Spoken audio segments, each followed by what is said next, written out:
Alright guys, I'm going to put this video together to show you how I do my budget. First off, here's my budget binder, and I keep my check registers in here, and then I've got a pocket folder that I keep my bills in. Each week I do week 1, week 2, week 3, and week 4. This is what I do to start off.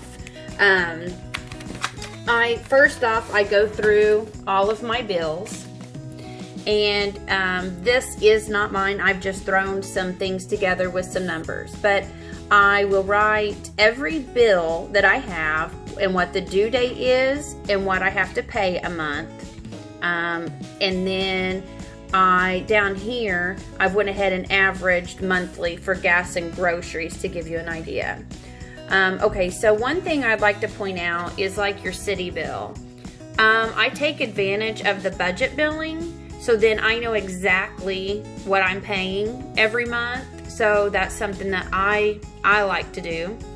Electric, I do the same thing with the budget billing. And if you see, like right here, like Amazon Prime, we like to take advantage of that because they offer the 0% for 6 months, 12 months, whatnot. So I go ahead and figure out what I have to pay every month to make sure I get that paid off before the interest comes due. So what I've done is I've taken the average of everything here, and I also have done my income average, and like I said, I just threw these numbers together. So $5,000 a month, and then I break that down, 5,000 divided by 4 because it's weekly. $12.50 is coming in a week, and I'll show you where I use that here in a minute. The same thing with your bills. I take the bills and I average them out after I add them all together, divide by 4, and then that gives me, say, $809.75. Well, I go ahead and round it up to I have $810 coming out a week out of this paycheck each week. So then what I've done, that gives me an idea of my start. Okay, so each week I get paid, I'm going to say that I'm getting paid $12.50. Maybe it's $1,300 or more, but you always want to do the lowest amount. And I always suggest budgeting. If you have overtime, I always figure out what 40 hours is. So, you know, if 40 hours is $500, but use that $500 figure.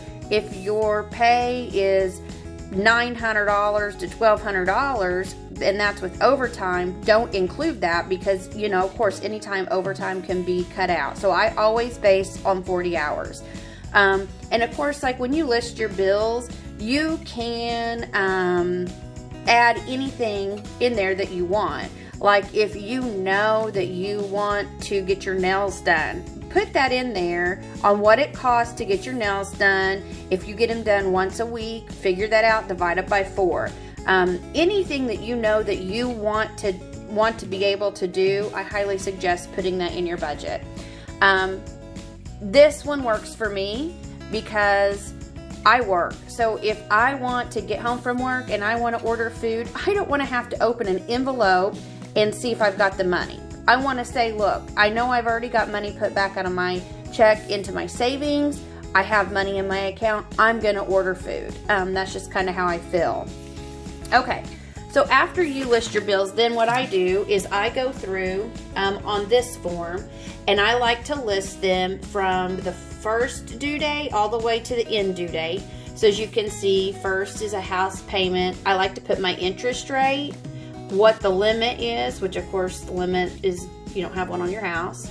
The balance, which I should have figured, filled that in, but you put your balance of your house, what's left on your mortgage, and then what your minimum amount due is. Now, on the minimum amount due here, say your house payment's actually $385. I want to round it up to $400. Every little bit helps, I think, so I always try to round it up. So if it's $721, pay $750 or $730. That's just kind of what I do. But as you can see, like due date, what needs to be paid, interest rate, limit, balance, and minimum amount due. One of the reasons that I like to keep the interest rate, the limit, and the balance is because, say, you know, you get, okay, like the stimulus check, and you say, hey, you know, it would be really smart to get something paid off. Say you have a Maurice's card and you have $150 on it. You can easily go through these. I keep these every month and say, oh, look, here's what the balance is. I'm just gonna write that off. I'm just gonna pay for it and it's done. So that's what I like to keep track of. Plus, I'm one of those too that I want to know what my interest rate is. Notice, like, I'm just using this as an example for the Amazon, 17% interest, which I'm pretty sure it's a lot higher than that. That's why we like to take advantage of the 0% interest. And as you can see, the minimum amount due, I'm just saying, okay, so nothing has been charged on the Amazon account that's accruing interest yet. So that's 0. But I do need to pay $150 each month to make sure my balance is paid off within that 6-month 0 interest time frame. I'm one, if you notice the minimum due with the stars buy-in, I like to do automatic payment. Now that I've got myself set up on this budget, I know what comes out week 1, week 2, week 3, week 4, so I can go ahead and get some of that set up on an automatic payment. Okay, so then the next is the tricky part. So you take your list of bills that you've got here, and you need to figure out, remember we did the, you take the average. So this is the tricky part. You've got to figure it out which way is best for you. So I said average outgoing, I averaged at 810. So what I'm going to do is take and divide my bills up so I'm spending $8.10 or less a week on my bills. I started this when I had some extra money so I could get all of these scattered out kind of the way I wanted them. But the big thing is here is if you notice, you've got week 1. This will never change. You always, week 1 paycheck, and you'll see this in a minute, this is what you pay. And like I said, you can add anything you want to it extra. Same thing, week 2, this is what you do. Week 3. And like with the gas and groceries, I always try to do a higher average, just in case maybe we make 2 or 3 trips extra a week that I didn't count on.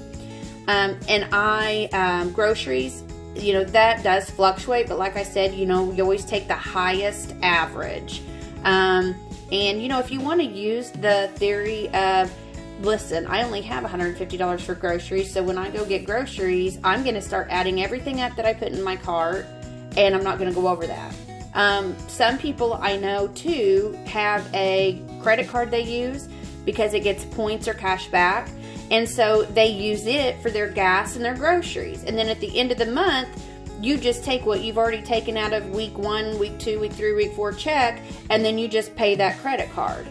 You know, it's up to you how you want to do it, but there's so many variations, and my most important thing that I want to stress is that you have to do a budget that works for you, because if you do not like your budget and you feel like you have no money to spend, you need to redo it, because I feel, for me, this budget works really well for me. And that way it seems like I can put money back more. I tend to pay more things off.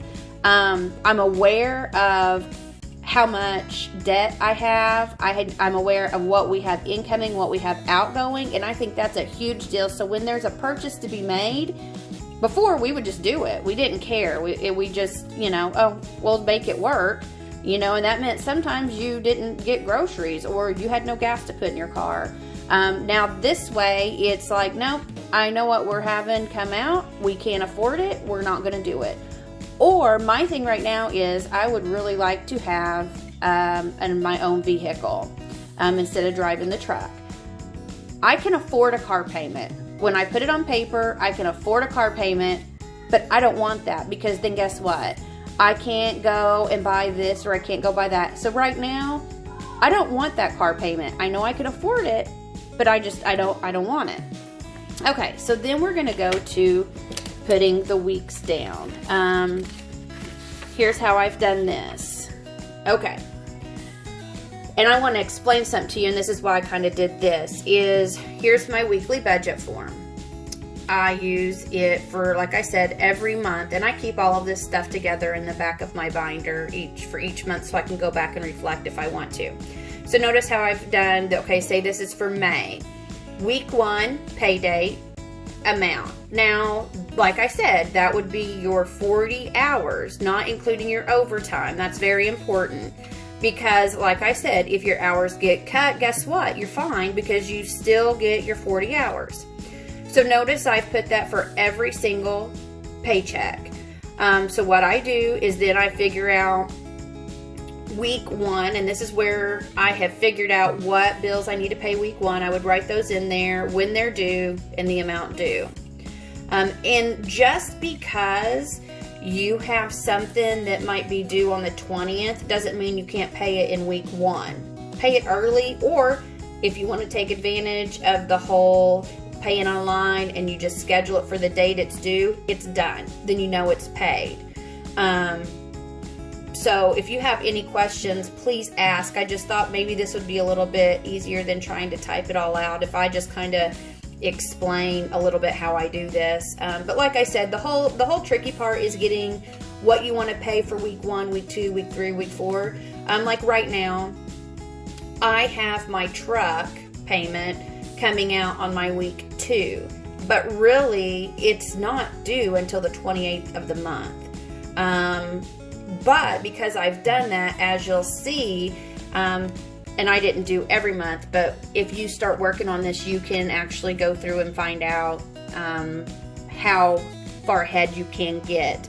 So, you know, say the truck is not due until the 28th, but I pay it May 8th. Okay, so when you go to your June week 2, pay date is 6/5. Well, you've already paid the 5/28, so now you're paying the 6/28 on the 6/5. And as you can tell, it takes a little bit, but if you do this right, you end up getting a month or more ahead, depending on how long you do this budget. But like I said, I go ahead and like I do these for every month, so I know, okay, here's my May paydays, June, July. I already know what's going to be coming out. I can be prepared. And like I said, I do the 40 hours a week and not anymore. And then like I said, I like to go ahead and get these done for the year. So I'll have all the pay dates already figured out when they're going to be, so you can go ahead and budget that way. Okay, so here's a check register I use, and I use the 3-hole punch to put it in my binder. So when I do my check register, I would do, like sometimes on Mondays, I will go ahead and say, okay, here it's going to be week 1, so I'll go ahead and fill out my date, week 1 deposit, and I go ahead and I don't fill in what the deposit is, because here's the part you want to remember. We budgeted on this one for $12.50. So what's going to happen is, say you get your deposit and it's for $13.50, but your bills for week 1 are only $5.70. So you have the $13.50 minus the $5.70, so that leaves you with $7.80 extra. Okay, so here's what I do. I will either take $80 out cash and put back, and then move my $700 over to my savings, or I say, okay, guess what, we're gonna go ahead and we're gonna eat out, or we need to go buy some mulch, or we're gonna do this. So then I say, okay, I want to put so much back into my savings, and then we have so much extra to spend.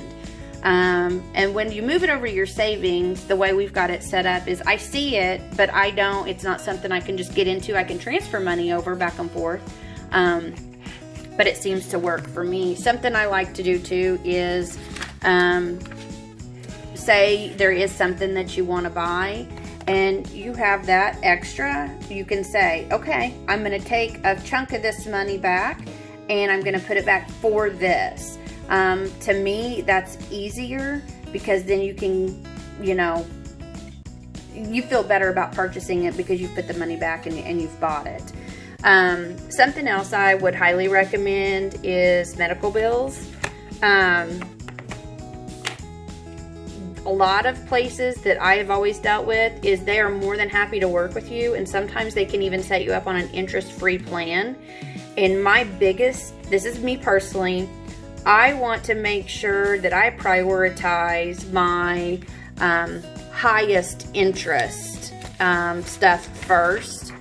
Like that's why I keep it on the interest rate here, is I want to pay down whatever has the highest interest rate first. So if something has 0 that expires, like your Amazon, you definitely need to figure that out, how long you have to get it paid off until the interest kicks in, because you don't want to incur that interest because it goes back from the date of purchase. But like medical bills, say you have a $5,000 balance, or I'm just saying, I don't know, with 0% interest, but it doesn't have a time it has to be paid off. Well, you know, put that at the kind of the bottom of your list, pay what you can unless it's been prearranged. Like I said, I hope that this has helped. This is just the way I do it. And like I said, if you guys have any questions, don't hesitate to ask. This is my personal way. This is what I like. I'm able to do a better budget, be able to put money back.